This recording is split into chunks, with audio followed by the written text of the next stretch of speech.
Hi friends, welcome to our channel JB Vlogs Tamil. இன்னைக்கு நான் என்னோட PCOS journey அப்புறம் என்னோட சில லைஃப் அப்டேட்லாம் உங்ககிட்ட ஷேர் பண்ணலாம் அப்படின்னு நினைச்சேன்.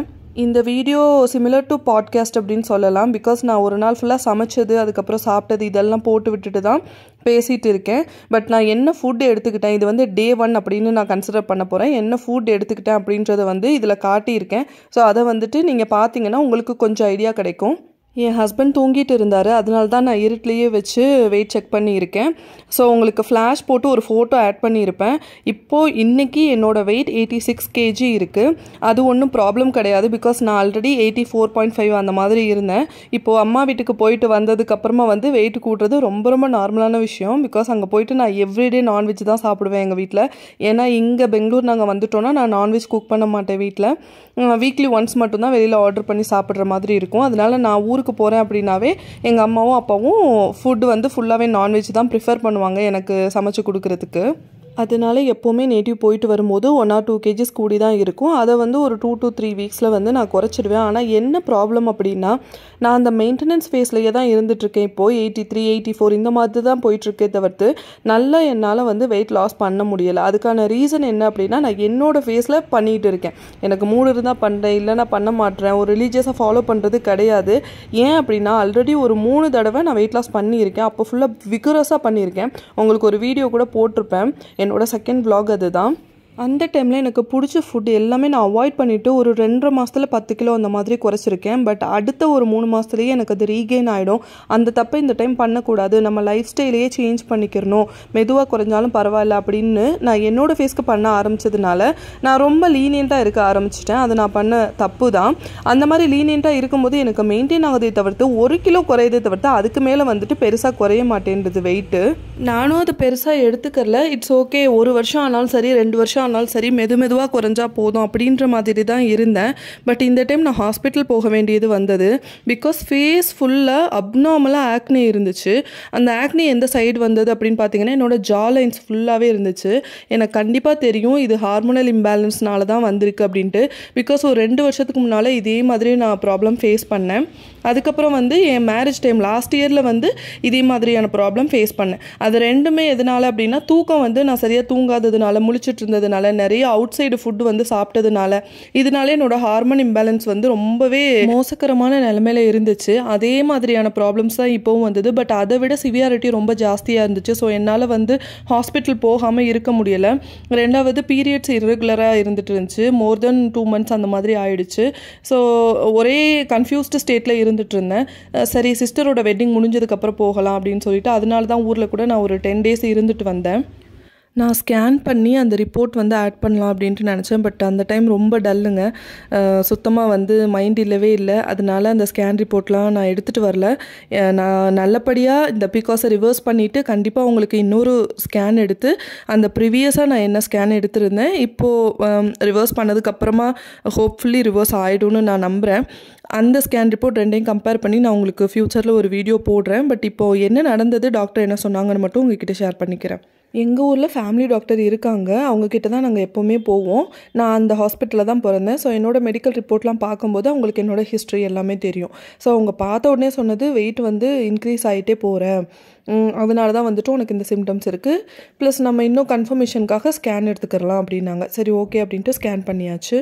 ஸ்கேன் ரிப்போர்ட் பார்த்ததுமே டாக்டர் செம்ம திட்டுங்க. எனக்கும் தெரியும் அவங்க பயங்கரமாக திட்டுவாங்க அப்படின்ட்டு. ஏன்னா ஸ்கேன் ரிப்போர்ட் எடுத்துட்டு நான் அதை வந்து அனலைஸ் பண்ணி பார்த்தப்பவே எனக்கு தெரிஞ்சிச்சு இதுதான் ப்ராப்ளம் அப்படின்னு. ஸோ டாக்டர் அதை பார்த்த உடனே சொன்னாங்க சிஸ்டரோட சைஸ் எல்லாமே வந்துட்டு பெருசாக இருக்குது, 7 mm அந்த மாதிரி இருக்குது. ரெண்டாவது எண்டோமெட்ரியமோட திக்னஸும் வந்துட்டு கொஞ்சம் ஜாஸ்தியாக இருக்குது. ஃபேட்டி லிவர் வந்து கிரேட் 1 இருக்கேன் அப்படின்ற மாதிரி சொன்னாங்க. அதுதாங்க என்னால் பயங்கரமாக தாங்கவே முடியலை. என்னடா இது ஃபேட்டி லிவர் வந்து நமக்கு வந்துடுச்சு அப்படின்ற மாதிரி. எனக்கு தெரிஞ்சு பிஎம்ஐலேருந்து கூட இருக்கிற எல்லாருக்குமே இந்த ஃபேட்டி லிவர் கிரேட் 1 அப்படின்றது வந்து இருக்கும் அப்படின்னு தான் நான் நினைக்கிறேன். நம்ம இவந்தோ நம்ம ஆல்கஹால் எதுவும் சாப்பிடல, மற்றபடி நம்ம எதுவுமே பண்ணாமல் இருந்தால் கூட ஃபுட் ரொட்டீன்னாலேயே வந்து நமக்கு இந்த மாதிரியான ப்ராப்ளம்ஸ் இப்போ ரீசெண்ட் டேஸில் வந்து அதிகமாக நான் கேள்விப்பட்டுட்டு இருக்கேன். ஸோ நல்ல ஒபீஸாக இருக்கும் அப்படின்னா கண்டிப்பாக ஃபேட் லிவர் நமக்கு இருக்குது அப்படின்றது தான் அர்த்தம்.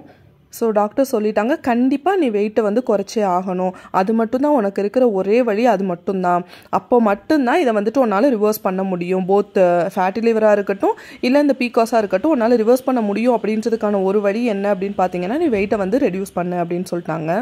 எனக்கும் தெரியும் வெயிட் கெயின் இருந்துச்சு அப்படின்னா இந்த மாதிரியான ப்ராப்ளம்ஸ் வரும் அப்படின்ட்டு. பட் நான் என்ன நினச்சேன்னா என்னோடய ஃபேஸ்க்கு குறைக்கலாம் அப்படின்னு நான் நினச்சிட்டு இருந்தேன். ஸோ டாக்டர்கிட்டே நான் அதான் சொன்னேன்.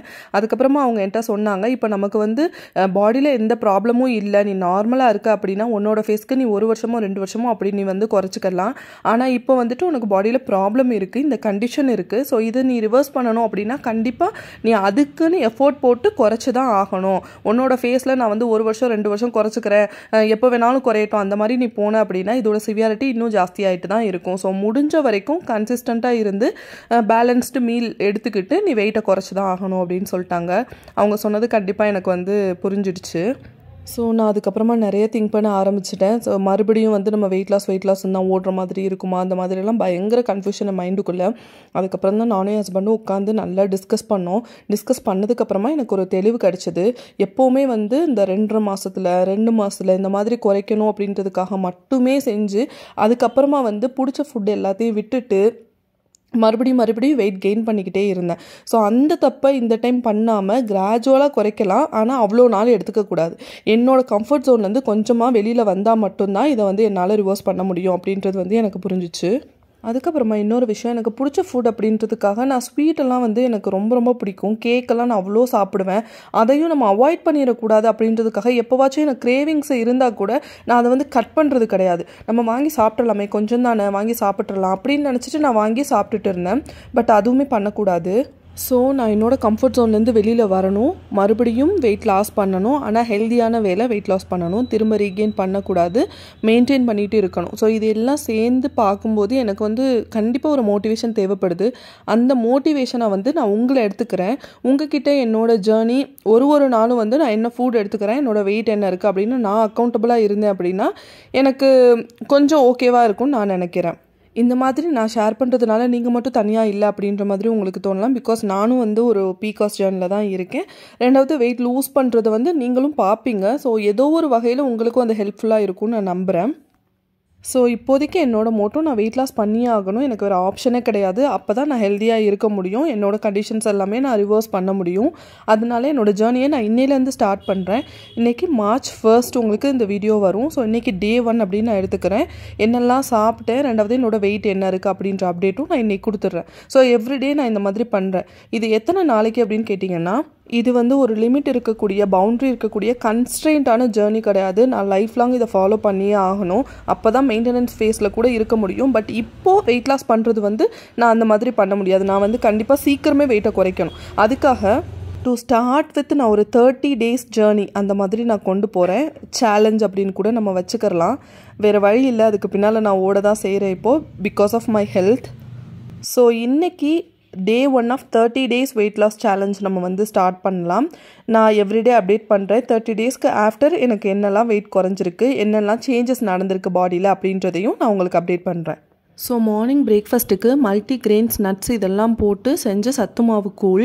அந்த கூழ் கூட என் ஹஸ்பண்ட்க்கு நாட்டு சக்கரை சேர்த்துருக்கேன். எனக்கு வந்து டேட்ஸை கட் பண்ணி சேர்த்துருக்கேன், ஒரு 3 dates அந்த மாதிரி. பட் என்னால் ஃபுல்லாகவே சாப்பிட முடியலைங்க. அந்த டேட்ஸ் வந்து நல்ல இனிப்பாக இருந்துச்சு. மேபி சுகர் கோட் பண்ணி இருப்பாங்களா இருக்கும் கடையில். ஸோ வந்து கீழே இருக்கிற டேட்ஸ் எல்லாம் நான் மிச்சம் வச்சுட்டேன். அதுக்கப்புறமா ஒரு 11 மணி போல் வந்து பசி வந்துடுச்சு. பிகாஸ் பெருசாக ப்ரோட்டீன் எதுவும் சாப்பிடல, நான் அந்த கூழையுமே வந்துட்டு ஃபுல்லாக குடிக்கலை. ஸோ இந்த அளவுக்கு பைனாப்பிள் வந்து நான் மிட் மார்னிங்கில் எடுத்துக்கிட்டேன். லஞ்சுக்கு 2 carrot chapati without oil and ghee. அதுக்கப்புறமா அது கூட கொஞ்சமாக பன்னீர், பருப்பு, கீரை எல்லாமே சேர்த்து போட்டு செஞ்ச ஒரு கூட்டு, இதுதான் வச்சு சாப்பிட்ருந்தேன். அப்புறமா ஒரு 4 o'clock போல் மைல்டாக பசி இருந்துச்சு. சரி வாட்டர்மெலான் சாப்பிடலாம் அப்படின்ட்டு இந்த டைம் தாங்க இந்த மாதிரி ஸ்ட்ரைப்ஸ் போட்ட வாட்டர்மெலான் வாங்கியிருக்கேன். யூஸ்வலாக நான் டார்க் க்ரீனில் இருக்கிற வாட்டர்மெலான் தான் வாங்குவேன். சரி இது வேறு ஒரு கைண்ட் அப்படின்னு நினச்சி நான் வாங்கினேன். பட் சுத்தமாக இனிப்பே இல்லை. அந்த 2 பீஸ் கூட நான் சாப்பிடலை. ஒரே ஒரு பைட் பண்ணிவிட்டு அதை அப்படியே வச்சுட்டேன். ஸோ இதை வந்துட்டு நம்ம ஃபுட்டில் சேர்க்கவே முடியாது. அப்புறமா பயங்கர நாசியேட்டிங்காக இருந்துச்சு, என்னன்னே தெரியல. அதனால இந்த ஒரே ஒரு சூட மிட்டாய் சாப்பிட்டேன். அதை சாப்பிட்டுட்டு ஒரு 10 minutes ரெஸ்ட் எடுத்துகிட்டு இருந்தேன். கொஞ்சம் ஓகேவாக இருந்துச்சு. சரி வாக் பண்ண போயிடலாம் அப்படின்னு வாக் பண்ண ஸ்டார்ட் பண்ணிட்டேன்.